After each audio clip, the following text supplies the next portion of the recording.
Hello and welcome everyone. This is Sido for Team Bass Poker, and today we are going to start a new category that we'll call the RAGS expertise, the example. So here we are heads up, 11 big blind, effective. We are facing a limp. We did check back pre-flop. We are checking our opponent is c-betting, one big blind. We have a gotcha, two others to the mid pair and the low pair, and we are just calling the turn. We are checking, he's betting, he's c-betting the turn, and we are having a decision. So should we just call, should we shove, should we raise, etc. So here we will start looking by looking at the GTO line. So here I prepared the spot, and this is oops, this is oh, this is not 11, this is 18 big blind. So a little mistake here, typo mistake. This is 18 big blind effective, and so it's a limb. So this is pre-flop opponent range. It's a hand that was played on the high stack, so I would plus minus consider that ranges are correct, and we are checking somewhere around this range, so we're not dig deeper into the ranges. And then we are having a jack 5-4, so here like we can consider it as a 100% check, some donk bets here and there, but this is not important.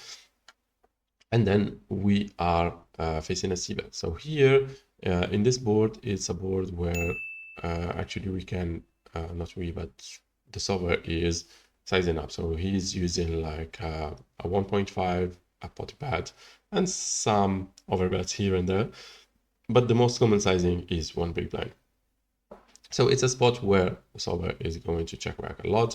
Again, like I think it's if the regular is good, or like if the dynamics created are good enough, I would say like this also will be somewhere around this. So he might be checking, he might be betting, and not like using it as a very loose c-betting range. So here we can see that his c-bet is slightly on the high side, so with 59%, but this is happening generally on, especially on the king high board, queen high board, two broadways, where the solver might be checking 50%, might be checking a lot, and opponents might over c-bet. But on those kind of board, I would say like the opponents are still c-betting around 50%. Or something around this, maybe a slightly more, but again, we're not dig deeper, and you can see that the sizing is just split. It's not like there are some combos where it's preferred to go 100% bet or 100% check. I mean, like queens here, it's preferred to increase the sizing, queens, kings for pure protection, and like, but other than that, you can see that the sizings are just split. So we are he's going for a c-bet, and we are going for a call. So our hand as 8-6 suited, it can decide to check raise here, but it's check raising just with the flush draw, because it's a flush draw plus a gotcha, so it's a very strong combo. And then with the backdoor flush draw, but at a very small frequency, and the 8-6 off here, same if we have like the backdoor flush draw with the spade, we are going to check raise at a small frequency, but the call is definitely fine. So our combo here is calling, and we can see that it's a spot where we are going to check raise around 11%, and calling around 52%, and also like not a lot of combos that are going to check raise a lot. So 100%, I mean. So here, if we look at the no mid hand, if we look at the top range, of course, like there will be always combos that want to check raise at 100%. So this is always happening, like some two pairs, some top pair, like queen jack, then jack, etc., that want to check raise. This is like our top value. But if we look at the bottom range, we don't find like ranges that like to check raise at 100%. So it's just a mix. So here queen deuce, queen three, with the flush draw is preferring to raise a lot, and we like the 7-3, 6-3, 6 deuce as a flush draw as well, just check raising, and those gut shots here are going to check raise with the backdoor flush draw. But as you can see, it's just a mix and not preferring 100% like a certain category of I mean, like here we can say that a little bit it show us the direction that the weaker hand with the backdoor flush draw plus gut shot wants actually to get this is an open-ended straight draw, but like it's just showing us the direction that this is the kind of combo that doesn't have a lot of showdown, but still strong enough to check raise instead of check calling. The 8-6, it has two overs, so it definitely just go for a check call more than a check raise beside the 8-6 suited of spades. All right, so we went for a call, and then here we are going to the turn. So the turn, we are hitting a 7. Do this. So not hitting, I mean, the turn is a 7 of diamond. So it's not completing the flush, but it's giving us a straight. So here we are not going to donk bet, and the small blind is going to see bet. So this is where it gets interesting. Let's try to analyze opponent's range. So far we are just doing the GTO line. We are looking at how the player is, how opponents are playing, how we should be reacting, etc. to this, and then at the end we will do the node lock-in. So here we can see that basically on this turn card, we don't want, not we, but opponent or small blind should not slow play. So you can see that if we put top pair plus, it's a check of 16%. So here we are c-betting around 85% with the top range. Any top pair plus is a bet. So here we can see that jack 3, jack deuce are the only hands that want to check, and yeah, like here they are just weak, and some 5-4 here and there, not 100%. Some jack 9, jack 10 that might want to decide to go for a check for XY reason, maybe because like we are blocking the continuing range of our opponent. So for example, like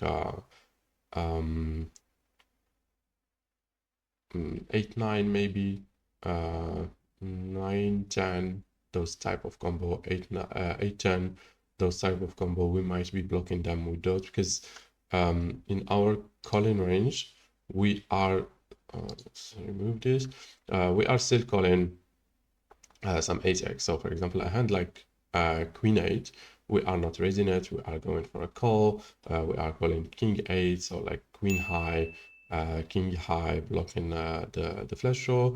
We are just deciding to go for the call, and therefore like we will end up having some 8x, some 9x, like same as queen 9, 10-9, and those type of combo are in our range, and maybe that's why he decided to keep those as a check back. But this is like, this is just trying to find the logic behind the play. Sometimes like it's very hard to find like the exact logic, because the solver is always trying to be very balanced, trying to keep his range protected, etc., etc., and therefore like we might not find the exact thing that made him pick a certain combo as a 100% check or a certain combo as a 100% bet.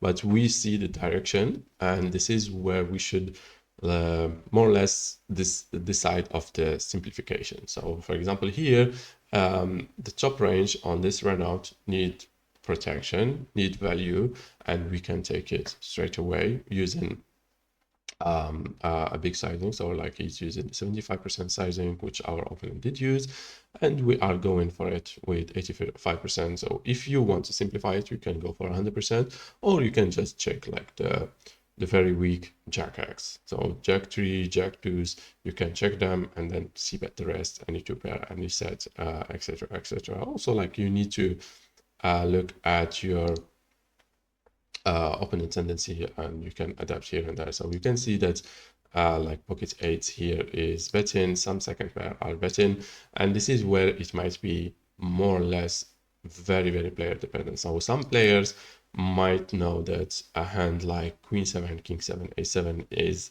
very, very strong here, and they can see bet it at a high frequency, and some players might just put it on the check because they think it's a middle pair.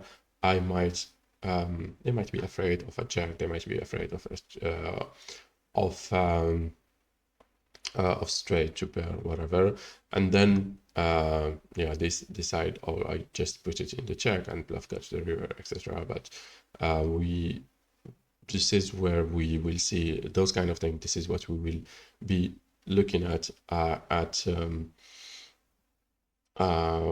using the node log. Then the ace high, king high, they are not like a very, very they are not used at a very high frequency as a bet-in. So like he's using an ace 8, like it has the 8 blocker. I don't know if this is a kind of mixed bet for value or bluff. I think it's in between, same for the ace queen, ace king. But those we are having them anyway at a very, very small frequency. And then like the same for the ace x suited. When we have the 6 is an open-ended straight draw, the 8 is a gut shot. So those might be same for the 3 here. Those might be like a kind of mixed bluff plus value, because you can still win at the showdown here and there. But the most important part here is like the no made hand, so our air type hands, and we see that we are betting 55% of the time with our no made hand. What I really like to do is to see if this is a spot where we need like complete air type hands bluff. So to do this, you pick no made hand, and then you pick no draw, and then you see that if those type of hands, we are going to continue in them on this run out or not. So we can see that actually those hands are going to bet 60% of the time. But like this might look, oh wow, this is a lot, right? So 60% of the time we are betting with all our air type hand that we are coming with, but actually we don't have a lot in this scenario. So we are having 4 combos that are checking and 6 combos that are going to bet. So actually it's just at 10 combos total that we are arriving with to the turn that are complete air type hands. So this is like 9 deuce, 10 deuce, queen deuce, like those are just deciding to bet or check here and there, but it's just a very, very small category.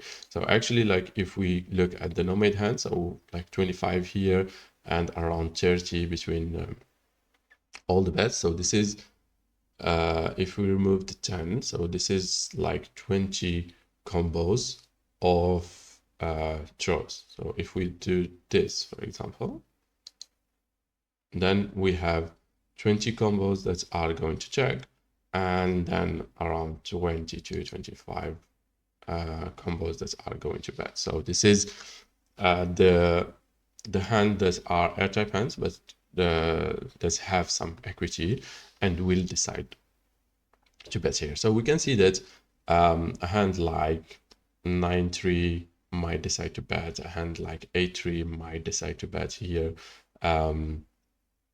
So those type of hands that are having overcards to the mid pair plus gut shots, they can decide to bet. 10-9 is just going for a check. Queen 10, 10, Queen 9. I think like those are having actually a lot of some showdown, some EV to go with that it doesn't decide to go for the bet. So for example, like a 10-9 suited here, if we look at it, it's actually like just the space. So this is let's have a look at the 10-9 off. So the 10-9 off, for example, is going for a check 100%, and you can see that the check is making us 1 big blind.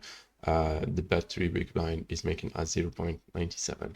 So the EV difference between a check and a bet is actually close to 0.1. If my math aren't super bad.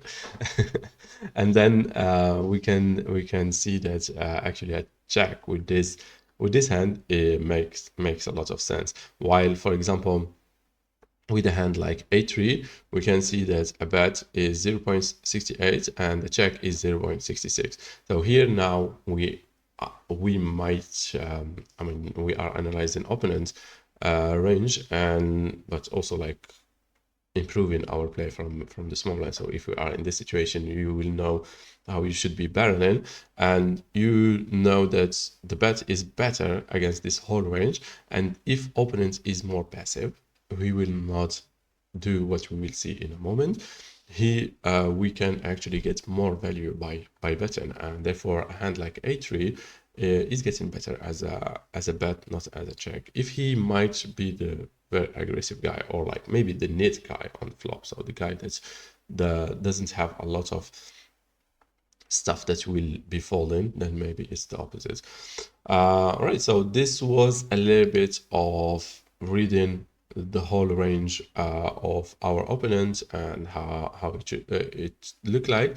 And then when our opponent is betting, we are having this, and this is where doing some coaching, even myself, when I'm reviewing some hands, I see that I'm not using this line a lot, and this is a line that actually makes a lot of sense and also used quite frequently with the sub. I mean, quite frequently, it's just 5%, but if we look at the check raising frequency, it's 8-9%, and this is more than a half of the check raising that is using a click back bet. So 6 big blind, he did bets 3 big blind, we are betting 6 big blind. So he's using actually a non-all-in bet here, a non-all-in raise. So you can see that he's using the 5%, he's using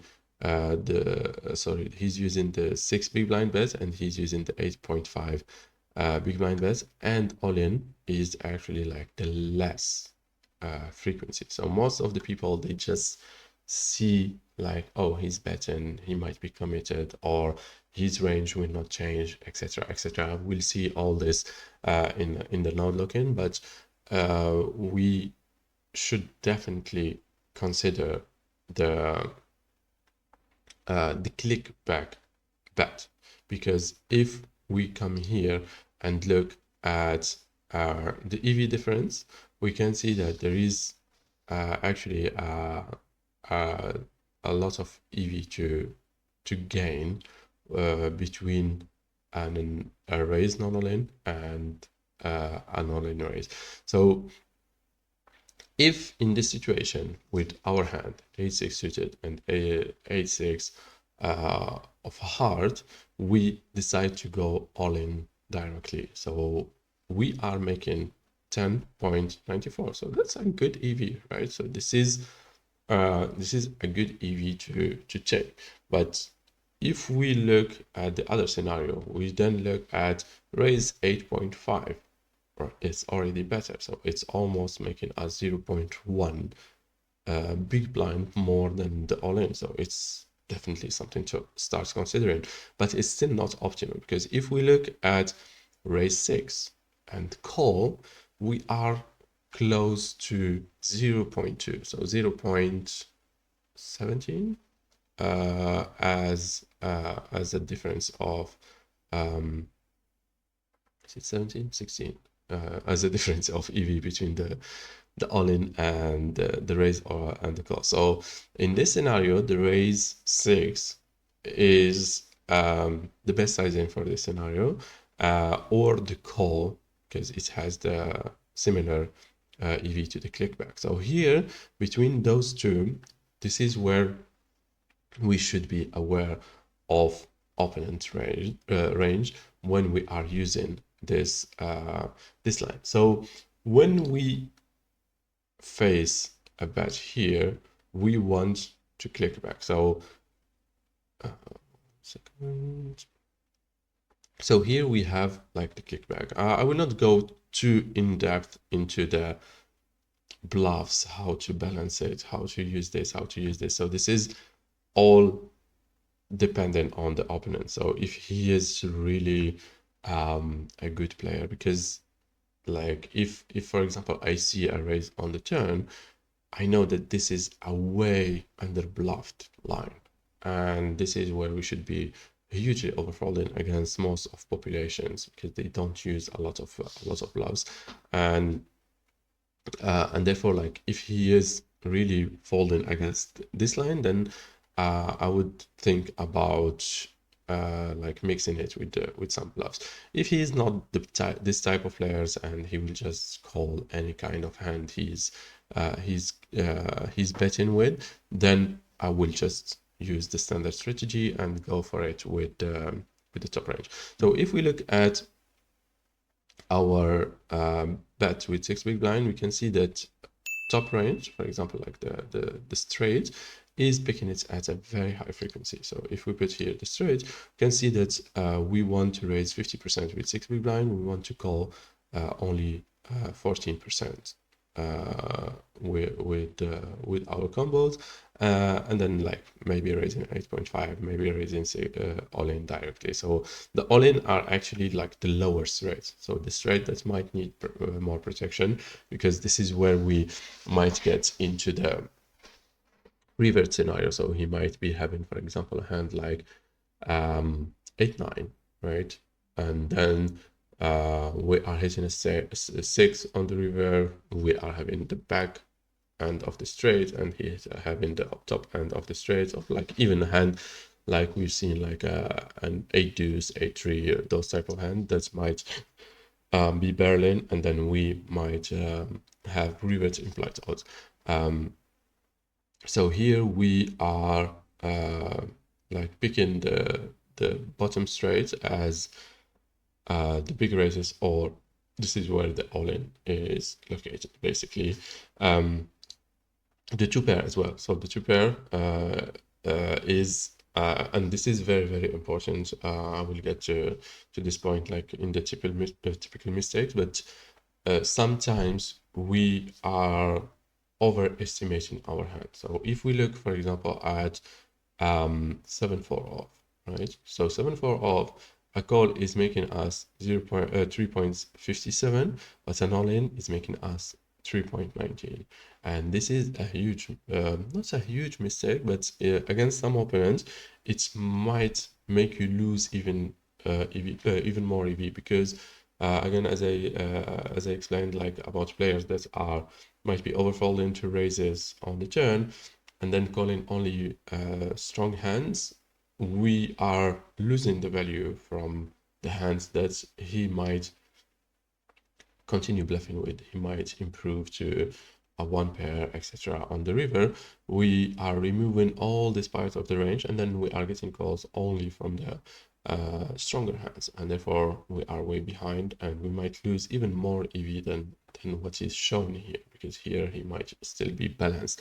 So like the lowest 2 pairs, especially on the kind of very connected board, you might be very careful with them and not go super crazy and switch it up. So we saw that the straight, we want to raise big or all in with the lowest one, because they need protection, and slow play the top ones, while with two pairs we are doing the complete opposite. So we are fast playing the top two pairs and slow playing the rest. So this is just for a pure protection and not overestimating the value of our hands in a board where opponent might actually even slow down more than what GTO is doing.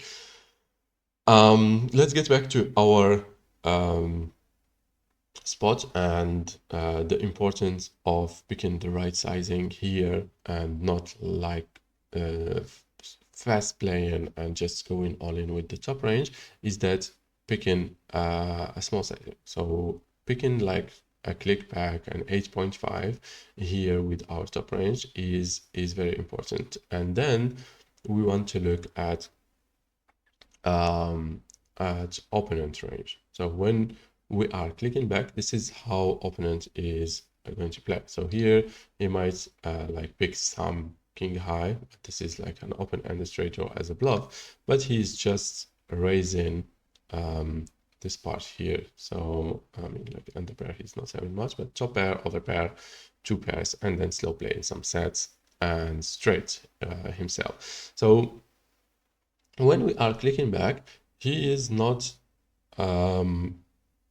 hugely overfolding, and this is a big advantage compared to the all-in directly. So if we look at the all-in directly, we see that we are getting 60% fold, and then open-ended straight draw is folding, gotcha is folding, flush draw, some are folding, combo draw, some are folding, and here even some top pairs are getting folded. Now it depends very on your opponents. This is where we'll start playing with the node lock, and what is influencing our decision is when we start looking at opponent's range. Is he the opponent that will be sticky with any kind of top pair? Is he the opponent that actually understand that this is an under bluff spot? He will be hugely overfolding the top pair. So we can see that here, like the solver likes to bet call with a 6-5, 8-5. This is like a third pair plus gut shot. So it has some nice EV, but it's just 0.5. 0.7% of opponent's range, and it's just close to one combo. So this is not very, very important, but the most important is that he will be hugely overfolding, and maybe some opponents might even fold more. So like here with gotcha, I mean like jack 8, yeah, like it's a standard call, but the rest is just calling. But yeah, like here against the all-in, we are getting a lot of calls. Then against the 6 big blind, we actually get a lot of calls, and I wouldn't be surprised to see some players just calling 100% of the queen 8, or calling some 8-3 because it's an overpair to the 7. It's a gut shot. Sometimes you just ask why you did this call. Snap answer is implied odds, and therefore you might see like even more calls to against this sizing than the solver is doing as a mistake, because yeah, like ego is there, wrong thinking are there, etc. And of course, like any kind of direct equity hand they might call them, and this is the biggest upside in using this. I think a lot of players use the fast play just because they are afraid, oh, he might hit this. Like you start looking at like the very the worst of the worst scenarios, and this is not happening. This is, I mean, this is happening, but this is not like the biggest part of the range. Like this is very minimum part of the range, and if we already compare it here, it's an increase of 30% of the calling range. We have a very strong hand. We want our opponent to we want to keep opponent range very wide, and therefore we might miss value if we don't use such a sizing. Then if we are up against a sticky player, should we still follow this? If we are up against a tight player, should we still follow this? What would be the best scenario against an overfolding player? What would be the best scenario against an overcalling player? What would be the scenario against a very aggressive player, etc., etc.? So this is what we'll be looking at in the next chapter of this mini video pack, also like showing you the blockers, etc., etc. So yeah, like see you in the next part, and keep it up.